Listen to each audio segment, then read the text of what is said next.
समरकंद के मैदान में एक नई जंग की घड़ियां शुरू हो रही थीं।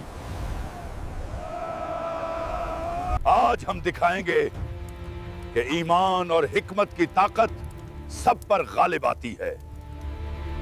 दुश्मन की फौज हजारों में थी, मगर उनके दिल खौफ से भरे हुए थे।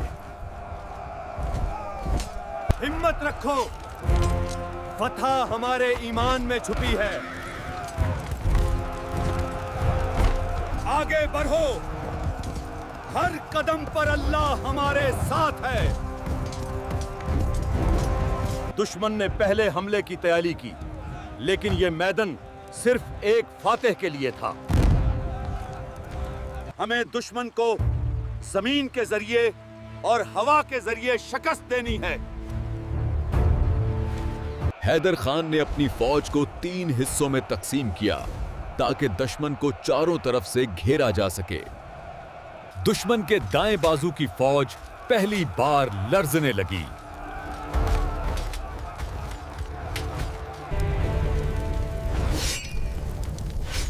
यहां तुम्हारे हौसले की आखिरी सांसें हैं। दुश्मन के कमांडर की शिकस्त ने बाकी फौज में खौफ फैलाया। देखो, फातह उसी की होता है जो ईमान और हिकमत से लड़ता है। दुश्मन की सफ़ें बिखर गईं और जमीन फतह के रंगों से भर गई। कोई नहीं बचेगा। ईमान की ताकत से सब कुछ मुमकिन है। ये मैदान कुर्बानी, ईमान और जुरात का शाहकार था।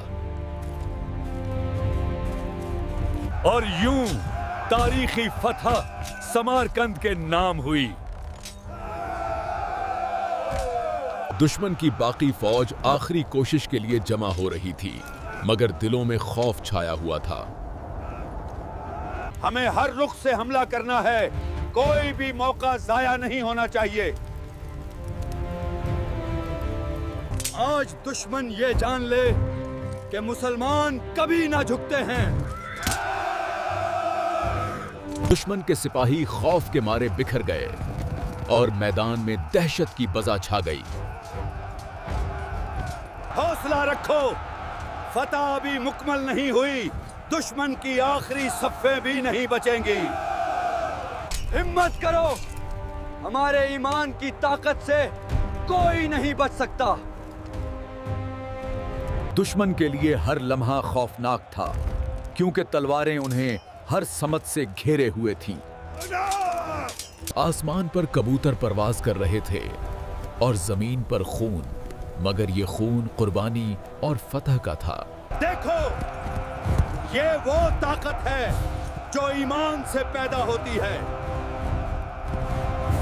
और वो लम्हा आया जब मगरूर जनरल अपनी शिकस्त का सामना कर रहा था। यह बदला था, जिल्लत का जवाब और मुसलमानों के आहद शिकनी का। दुश्मन की बाकी सफ़ें बिखर गईं और मैदान फतह के रंग से भर गया। ये जमीन बता रही है कि मुसलमान नाकाबिल तस्खीर हैं। आज हम साबित कर चुके हैं कि हिम्मत और ईमान से बड़ी फौज भी हारी जा सकती है। ये मैदान कुर्बानियों का, ईमान का और अदल का शाहकार था। और यूं जंग का इख्तिताम हुआ। तारीखी फतह मुसलमानों के नाम हुई।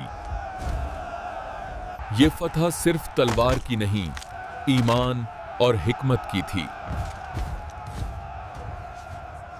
मुसलमान सुल्तनत ने फिर साबित कर दिया कि ईमान और हौसले से कोई ताकत रोक नहीं सकती।